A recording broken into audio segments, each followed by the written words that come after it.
It's tax season, and at LifeLock, we know you're tired of numbers. But here's a big one you need to hear. Billions. That's the amount of money in refunds the IRS has flagged for possible identity fraud. Now here's another big number. 100 million.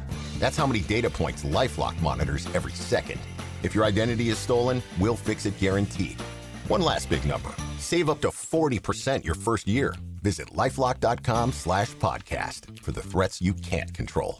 Terms apply. Well, what's going on in our government? Well, is our government still shut down? Unfortunately, yes. Somebody to be on with us is a longtime friend. We have with us Jeh Johnson. He's the former, I guess he was the fourth United States Secretary of Homeland Security from 2013 to 2017 under President Obama. Well, Secretary Johnson, what the heck is going on in our country right now?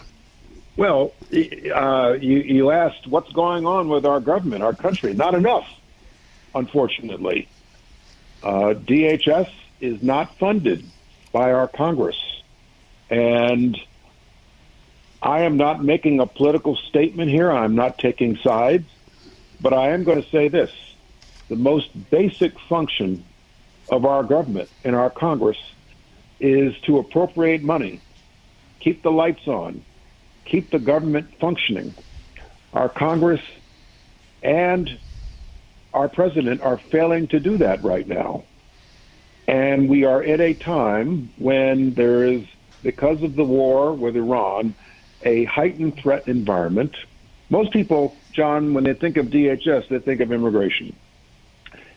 DHS is immigration enforcement, border security, aviation security through TSA, maritime security through the Coast Guard, FEMA, port security through CBP, aviation security I mentioned before, but there's also an aviation security component to CBP, federal law enforcement training, cybersecurity, the Coast Guard. I could go on and on. It exists to protect the American people. A lot of people are critical of DHS and how it's structured, but now more than ever, we need to fund this department, which is the third largest department of our government.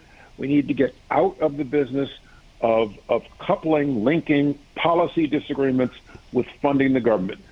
Separate the two. Go have the debate about masks, about judicial warrants versus administrative warrants, and a whole bunch of other things, but decouple that from the funding and paying the workforce.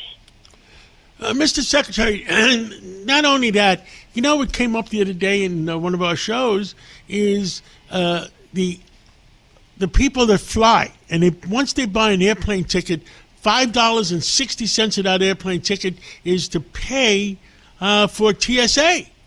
Where is that money? How come that somebody can't say, well, use that money to pay for those workers? Well, TSA is paid for, funded in part by that fee, but not anywhere near entirely. $5.60 does not pay for the workers who live paycheck to paycheck, frankly, John. But they do an invaluable service. They're there to look for bombs on the airplane you and your family are about to get on. So there needs to be an appropriation to fund this. There are very few agencies of our government that are funded entirely by fees, like, for example, the Postal Service. There are very few agencies in that category. And also the Coast Guard. I mean, they're watching our borders. I mean, I just don't understand. They're watching our borders. Yes. They're watching for drug smuggling, maritime security. They have a mission in the Arabian Gulf, by the way, supporting security for the Navy in the Arabian Persian Gulf, however you want to refer to it. But none of this is being funded. And how many sectors of American life can you tell a worker, go to work, but I'm not going to pay you? Almost none, except for the United States government. And we've got to stop with these funding fights. They used to be annual. Now it's occurring several times a year, and I'm afraid it's only going to get worse unless somebody, through strong leadership, intervenes and says, stop the madness. And you can't punish the workers. It's not their fault. They're going to work. I mean, I just don't understand it. Not. You know, I scratch my head so much I'm getting a bald spot. Well, John, I'll tell you this. 11 years ago, when I was secretary, frankly, it was the Republicans that wanted to hold up funding for DHS.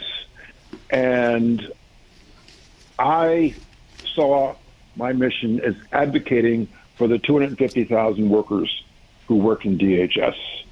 My driving motivation was a woman who worked in an air marshal's office in West Orange, New Jersey, near where I live, who had stage 4 cancer.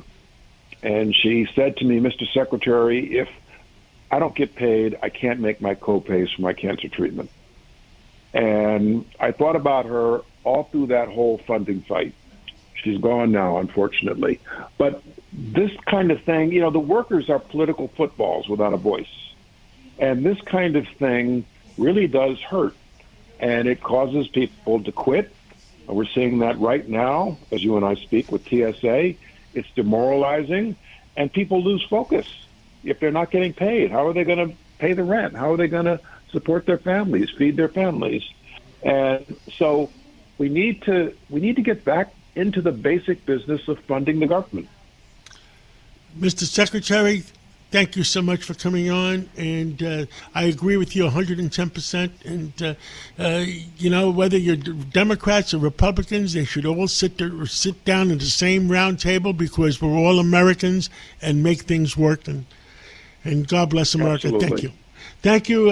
Thank you for your work as Homeland Security from 2013 to 2017, and may God always bless you.